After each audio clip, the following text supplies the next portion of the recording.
Assalamualaikum warahmatullahi wabarakatuh.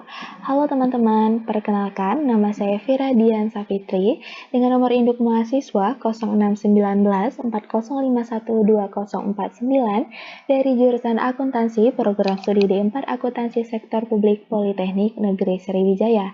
Dan pada video kali ini saya akan memberikan penjelasan mengenai akuntansi kewajiban. Baik, langsung saja kita mulai. Di dalam video kita kali ini memiliki 5 subbab pembahasan. Yang pertama ada definisi kewajiban, yang kedua ada klasifikasi kewajiban, yang ketiga ada pengakuan dan pengukuran kewajiban, yang keempat ada penyajian dan pelaporan kewajiban, dan yang kelima ada pencatatan kewajiban beserta contohnya. Untuk pembahasan kita yang pertama adalah definisi kewajiban. Sebenarnya, apa sih itu kewajiban? Jadi kewajiban merupakan suatu keharusan masa kini bagi pemerintah yang harus dipenuhi dan dalam penyelesaiannya mengakibatkan pengorbanan sumber daya ekonomi di masa yang akan datang. Berdasarkan peraturan pemerintah nomor 71 tahun 2010, dinyatakan bahwa kewajiban umumnya timbul karena konsekuensi pelaksanaan tugas atau tanggung jawab untuk bertindak di masa lalu. Kewajiban muncul antara lain karena penggunaan sumber pembiayaan pinjaman dari masyarakat, lembaga keuangan, entitas pemerintah lain, atau lembaga internasional. Dan kewajiban pemerintah juga terjadi karena perikatan dengan pegawai yang bekerja pada pemerintah atau dengan pemberi jasa lainnya. Kemudian pembahasan kita yang kedua yaitu klasifikasi kewajiban. Klasifikasi dari kewajiban terbagi menjadi dua. Yang pertama ada kewajiban jangka pendek dan yang kedua ada kewajiban jangka panjang.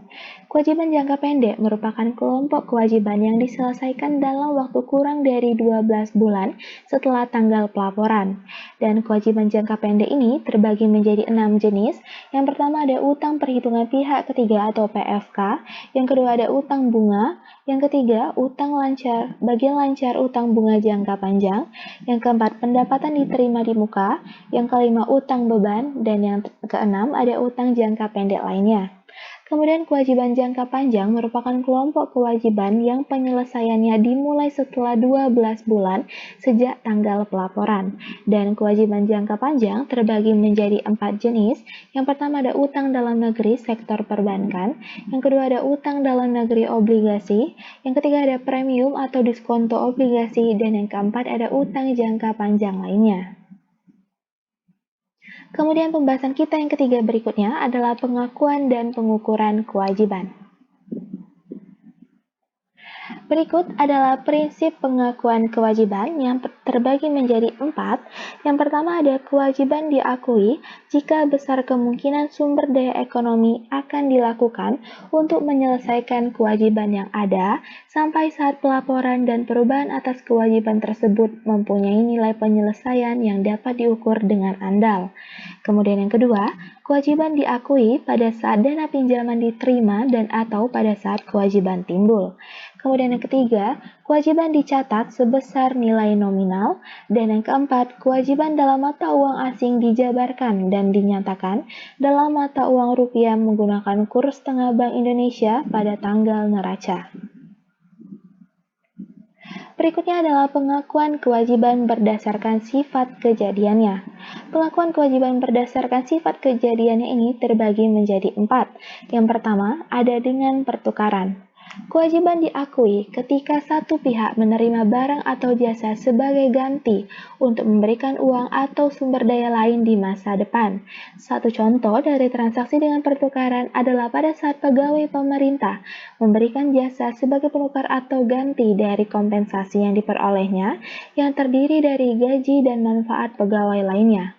Suatu transaksi pertukaran timbul karena kedua belah pihak, yaitu pemberi kerja dan penerima kerja, menerima dan mengorbankan suatu nilai.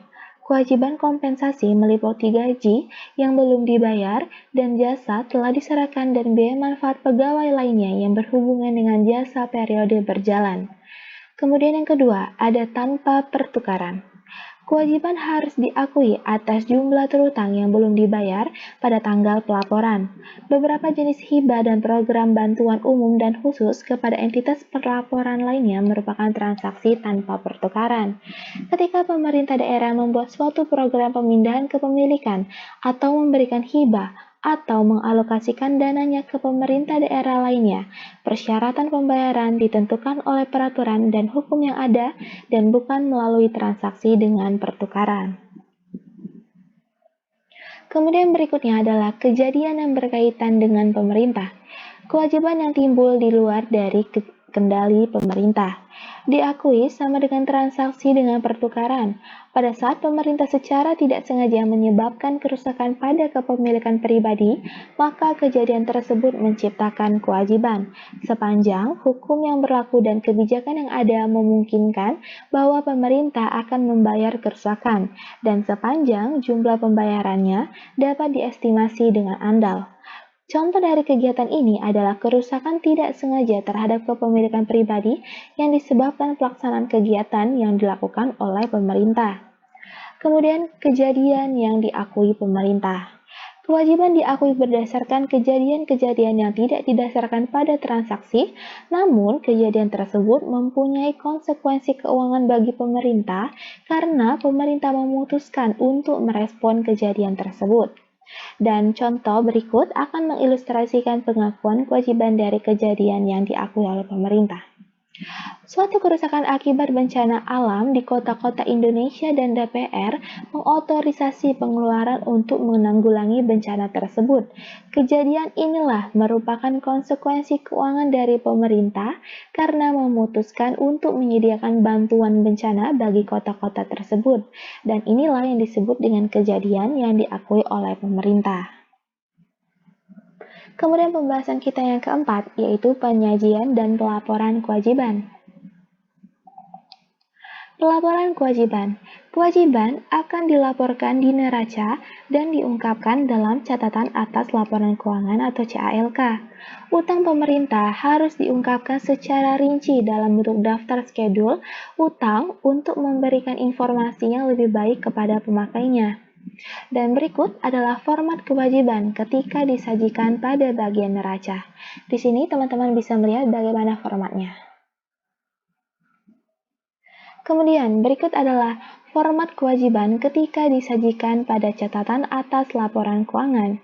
Di sini saya memberikan contoh dari catatan atas laporan keuangan milik pemerintah Kabupaten Tanjung Jabung Timur pada bagian kewajibannya. Kemudian pembahasan kita berikutnya yaitu pencatatan kewajiban beserta contohnya.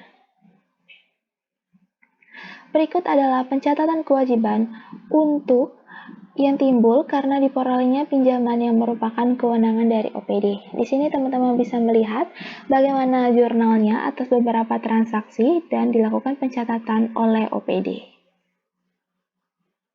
Nah, ini saya akan memberikan contoh akuntansi kewajiban di bagian SKPD. Ilustrasinya, pada tanggal 9 April 2015, PPTK Kegiatan SKPDN melakukan pemesanan ATK dengan menggunakan nota pesanan untuk pengadaan ATK untuk digunakan segera. Pada tanggal 11 April 2015, diterima barang dan dibuatkan berita acara serah terima barang senilai 12 juta rupiah. Dan tanggal 16 April 2015, dilakukan pembayaran dengan menggunakan mekanisme UP atau GU. Di sini, bagian SKPD akan mencatat melalui dua jurnal. Yang pertama ada jurnal LO dan neraca, serta ada jurnal LRA. Pada bagian jurnal LO dan neraca, tanggal 11 April 2015, uraiannya adalah beban ATK dicatat pada bagian debit sebesar 12 juta rupiah dan utang belanja bahan habis pakai. Bahan pakai habis dicatat pada bagian kredit sebesar 12 juta rupiah. Kemudian jurnal LO dan neraca untuk tanggal 16 April 2015, yaitu utang belanja bahan pakai habis dicatat pada bagian debit sebesar 12 juta rupiah dan kas di bendara pengeluaran dicatat pada bagian kredit sebesar 12 juta rupiah. Kemudian untuk jurnal LRA pada tanggal 16 April 2015, yaitu belanja ATK dicatat pada bagian debit sebesar 12 juta rupiah dan perubahan sal dicatat pada bagian kredit sebesar 12 juta rupiah. Kemudian ini ada contoh yang kedua dari akuntansi kewajiban di SKPD. Di sini teman-teman bisa melihat bagaimana proses pencatatan dan penjurnalannya. Kemudian ini adalah contoh akuntansi kewajiban di bagian PPKD, yaitu contoh dari penerimaan utang. Ilustrasinya, pada tanggal 3 Mei 2015, pemerintah Kota Sentosa menerima pinjaman dari Bank ABC senilai 300 juta rupiah dengan tingkat bunga 12% per tahun. Bunga dibayar tiap tanggal 3 Mei dan 3 November, dan jatuh tempo pinjaman adalah pada tanggal 2 Mei 2020. Di sini dilakukan dua pencatatan, yaitu pada jurnal LO dan neraca dan pada jurnal LRA. Kemudian untuk jurnal LO di tanggal 3 Mei 2015 akan dilakukan pencatatan, yaitu kas di kas daerah pada bagian debit sebesar 300 juta rupiah dan utang dalam negeri sektor perbankan pada Bank ABC dicatat pada bagian kredit sebesar 300 juta rupiah. Kemudian di jurnal LRA, yaitu pada tanggal 3 Mei 2015 akan dilakukan pencatatan, yaitu perubahan sal pada bagian debit sebesar 300 juta rupiah dan penerimaan pembiayaan atau pinjaman dalam negeri dari Bank ABC itu dicatat pada bagian kredit sebesar 300 juta rupiah. Dan ini ada contoh akuntansi kewajiban di PPKD lainnya, yaitu contoh kasus dari reklasifikasi utang. Dan dengan berakhirnya contoh-contoh dari pencatatan kewajiban tadi, berakhir pula video kita kali ini. Terima kasih pada teman-teman yang sudah menyempatkan untuk menonton videonya. Semoga apa yang saya sampaikan dapat bermanfaat bagi kalian semua. Akhir kata, wassalamualaikum warahmatullahi wabarakatuh.